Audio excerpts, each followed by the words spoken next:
High, আসসালামু আলাইকুম। শারমিন কিচেনে আপনাদের সবাইকে স্বাগতম। আমি আজকে বানাবো আলু ভর্তা। প্রথমত নতুন আলু পানি দিয়ে সুন্দর করে সেদ্ধ করে নিয়েছি, একটু লবণ অ্যাড করে দিয়েছি যেন সুন্দর হয়ে সেদ্ধ হয়ে যায় অল্প সময়ের মধ্যেই।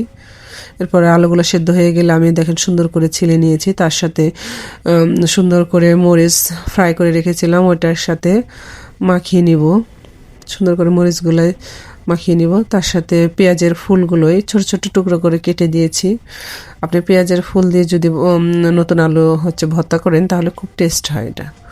আমি শুকনো মরিচ এবং পেঁয়াজের ফুলগুলো খুব সুন্দর করে মেখে নিয়েছি এবং একটু সরিষার তেলটা একটু বেশি পরিমাণে দিয়েছি যেন শীতকাল তো যেন একটু ভর্তাটা খুব একটু টেস্ট হয় ভালো। এরপরে সব ইনগ্রিডিয়েন্টসগুলো সুন্দর করে ভালো করে মাখিয়ে নিব। এই দেখেন প্রায় হয়ে গেছে সুন্দর করে মাখানো। এই যে আমাদের তৈরি হয়ে গেলে খুব সুস্বাদু এক আলু ভর্তা। এটা খুব লোভনীয় ছিল, আপনারা সবাই ট্রাই করবেন।